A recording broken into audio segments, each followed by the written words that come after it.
Assalamualaikum warahmatullahi wabarakatuh. Alhamdulillahirabbil alamin wa bihi nasta'in wa ala umuri dunya waddin.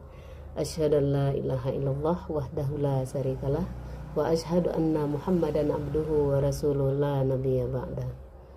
Baik saudara-saudara saya, sahabat-sahabat saya yang seiman dan yang seakidah, agar tidak rancunya, agar tidak kelirunya kita dalam menjalankan amal ibadah pada bulan Ramadan ini, maka kita perlu mengetahui apa yang menjadi syarat wajib puasa dan apa pula itu rukun dari puasa.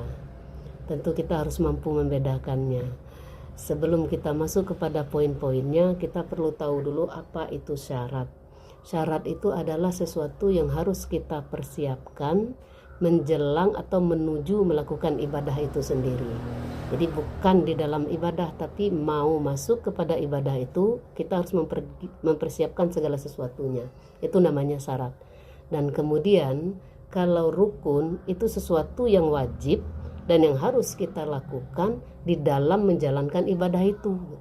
Jadi rukun itu berada pada posisi pelaksanaan ibadah, sementara syarat menuju mau beribadah. Nah, sekarang tentu kita perlu tahu apa saja yang menjadi syarat untuk agar bisa kita melakukan ibadah puasa Ramadan. Yang pertama, syarat dari melakukan ibadah puasa Ramadan itu adalah harus beragama Islam. Nah, kalau dia tidak beragama Islam, maka dia tidak bisa untuk berpuasa, tidak termasuk dalam syaratnya. Nah, kalau ada teman-teman kita yang ingin ikut bergabung berpuasa bersama kita di bulan suci ini, mari kita ajak dia dulu untuk bergabung ke agama kita. Dia standarnya harus masuk beragama Islam dulu. Kemudian yang kedua, apalagi syarat wajibnya, dia harus sudah balik. Kalau masih kecil belum wajib tapi belajar. Nah, kalau sudah balik itu sudah wajib hukumnya. Kemudian yang ketiga, dia harus berakal. Walaupun dia sudah balik, tapi kalau dia tidak berakal atau gila, nah, itu tidak diwajibkan. Nah, dia harus berakal. Akalnya apa? Akal sehat. Kemudian dia harus suci dari haid, dari hadas dan nifas, khususnya bagi yang perempuan, karena perempuan ada masa halangannya. Nah, kemudian harus memasang niat khususnya pada malam hari bahwa esok kita akan melakukan puasa. Nah, sebelum kita melaksanakan puasa, pasang niatnya di malam hari.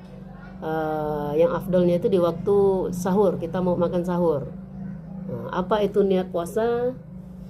Nawaitu sauma gadin an adai fardhi syahri ramadhana hazihi sanati lillahi ta'ala. Jadi kita baca, niatkan di saat kita makan sahur.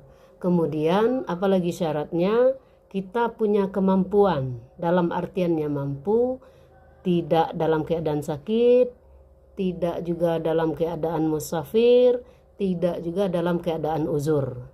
Nah, kalau ada yang sakit, ada yang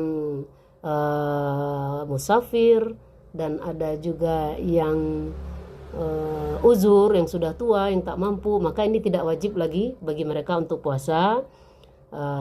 Kalau yang sakit bisa diqadha setelah Ramadan. Kalau yang melakukan perjalanan juga bisa diqadha setelah Ramadan.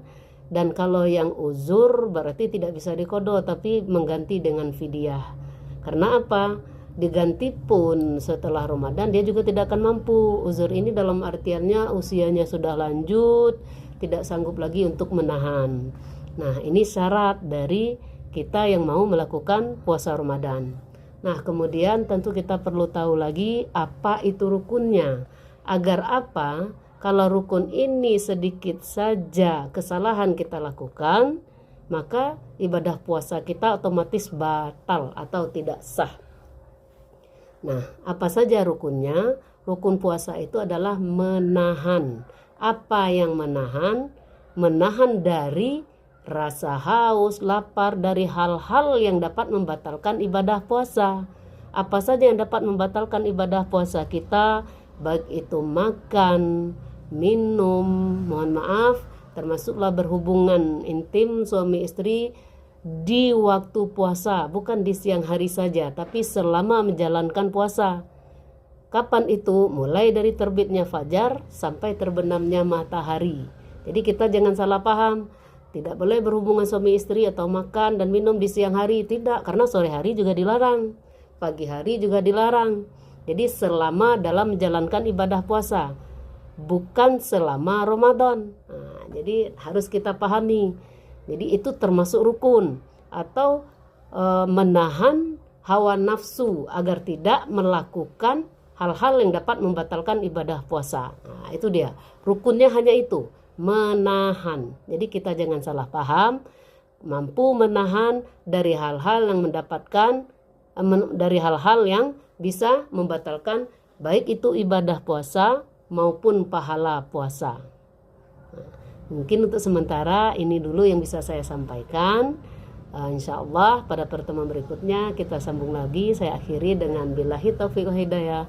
Wassalamualaikum warahmatullahi wabarakatuh.